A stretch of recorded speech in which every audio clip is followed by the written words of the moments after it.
جو آپ لوگوں کو بتا رہے ہیں وہ آپ کے ریلیجن یعنی مذہب اسلام سے زیادہ طاقتور ہے.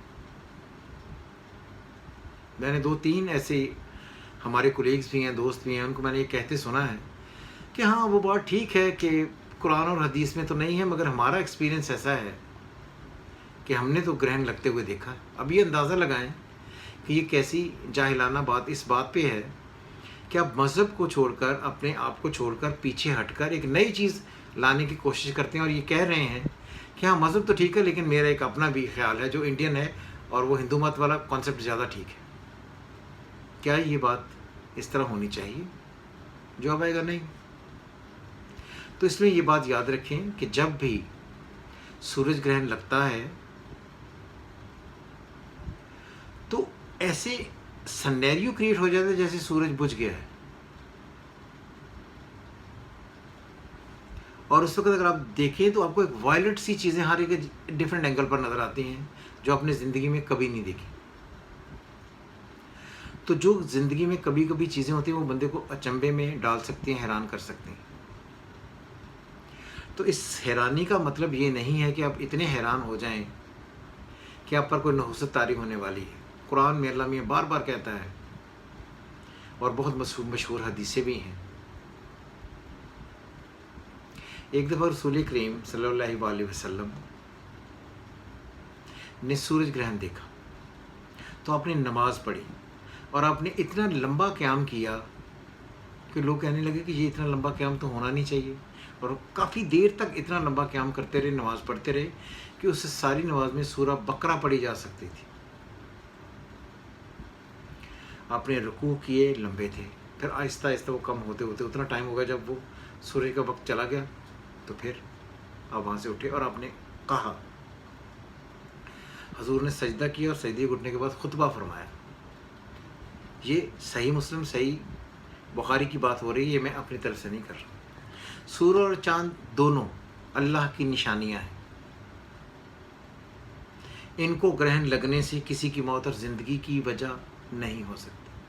یعنی کہ ان کا گرہن لگنا نہ کسی کو زندگی دے سکتا ہے نہ کسی کو موت دے سکتا ہے. جب بھی گرہن لگتا ہے تو اس خاص ٹائم پر اللہ کا ذکر کرو. یہ کہا یہ اس لیے کہ یہ جب بھی سورج گرہن لگتا ہے یا چاند گرہن لگتا ہے تو یہ اسپیشلی سورج گرہن یہ آپ کو بتاتا ہے کہ جس دن قیامت آئے گی اس دن اس طرح کا سینیریو ہوگا، پہاڑوں کو گالوں کی طرح بنا کر اڑا دیا جائے گا، ہر چیز مدھم ہو جائے گی، رک جائے گی، تباہی ہوگی. تو یہ سینیریو آپ کو یہ اللہ کی نشانیاں ہیں اس خاص دن کو یاد دلوانے کے لیے کہ جس دن قیامت آئے اس دن آپ کو یہ سینیریو دیکھنے کو مل سکتا ہے. تو یہ اللہ یاد دلواتا ہے بار بار. 2021 میں 4 گرہن لگیں گے، 2 سورج، 2 چاند گرہن، 4 گرہن لگیں گے.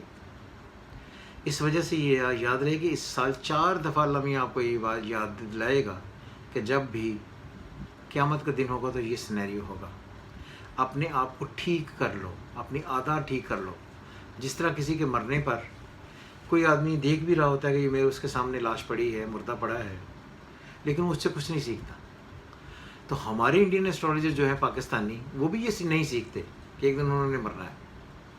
وہ اتنی تقلید کر دیتے ہیں اپنے صرف سبسکرائبرز کے ووٹ بنانے کے لیے، سبسکرائبرز کے نمبر بنانے کے لیے، کہ وہ اس حد تک چلے جاتے ہیں کہ نعوذ باللہ اسلام کو نفی کرنا شروع کر دیتے ہیں کہ ٹھیک ہے جی قرآن اور حدیث میں تو کہیں منع نہیں ہے، لیکن ہندو مت میں کیونکہ یہ نحس قرار دیا گیا ہے تو اس لیے یہ بالکل ٹھیک ہے.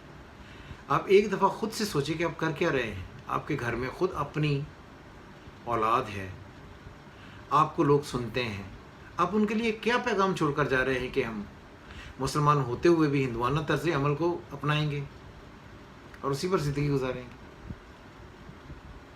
اس لیے یہ بات یاد رکھ لی. میں نے بہت سارے یہاں پر مذہبی بھی انہوں نے پگڑیاں پہنی ہوئی ہیں، کالے کالے لباس پہنے ہوئے ہیں، داڑیاں بھی رکھی ہوئی ہیں، اور اسلام کو نگیٹ کر کے سورج گرہن کی افادیت جیسے کہ سورج گرہن کے اثرات بتانے کے میں لگے ہوئے ہیں. ایک دفعہ اپنے دل میں جھانک کر دیکھیں کہ آپ کر کیا رہے ہیں. وہ ایک کہتا ہے نا کہ اللہ کہتا ہے کہ میں نے کچھ لوگوں کے کانوں پر مہر لگا دی، دلوں پر مہر لگا دی. تو یہ ہمارے انڈین اسٹرالوجر جو ہیں، جو یہ اس کا پرچار کرتے ہیں سورج گرہن اور چاند گرہن کا، اسلام کو نفی کر کے، بیسکلی اللہ میاں نے ان کے دماغ پر اور دلوں پر بھی، زبانوں پر بھی مہر لگا دی، اور انہیں آپ جتنا مرضی سمجھائیں یہ سمجھیں گے نہیں. آج اگر آپ دیکھیے گا، آج کل کچھ دنوں میں سورج گرہن کے متعلق بے شمار ویڈیوز آ جائیں گی، ان مسلمانوں کی بھی جو اسلام تو خیر کیا اسلام کا انہوں نے ذکر کرنا، لیکن انڈین پروجیکشن کرنے کے لیے اس سے چل پڑیں گے.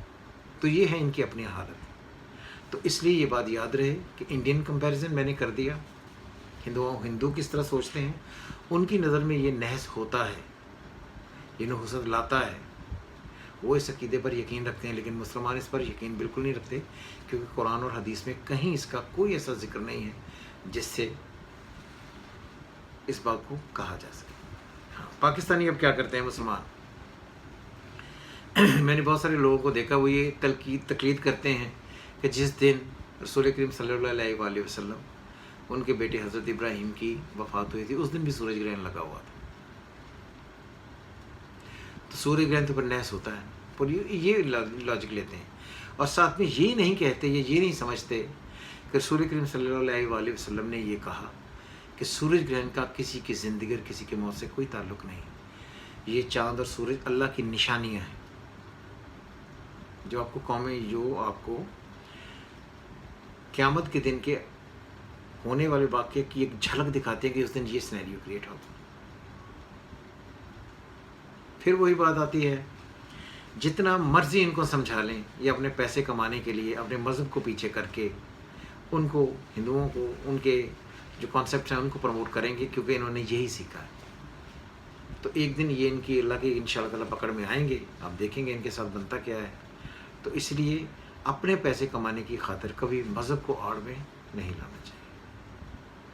سمجھتا ہوں کہ کہیں نہ کہیں کوئی ایک آدمی بھی اگر یہ بات سمجھ لے کہ جو سورج گرہن ہوتا ہے اس کا قطعی طور پر کوئی انسان پر اثر نہیں ہوتا.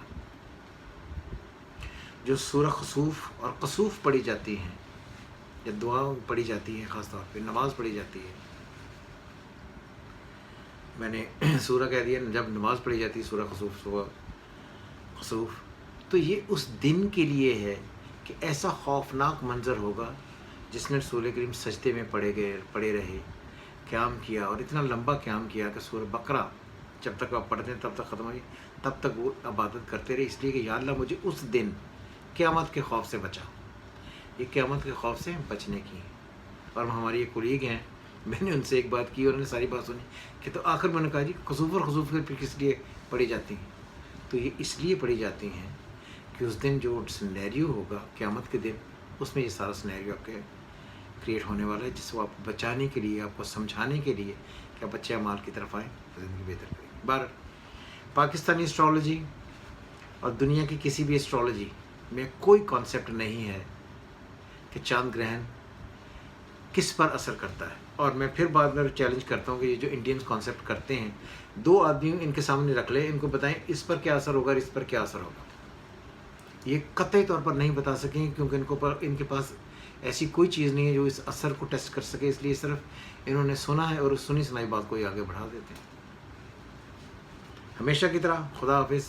جو بھی ایک آدمی اس سے سیکھ کر بچ جائے گا، میرا اسے سلام ہے، اور میں یہی چاہتا ہوں کہ لوگ ان پریشانیوں، ان برائیوں سے بچیں. ہمیشہ کی طرح خدا حافظ. پاکستان زندہ باد.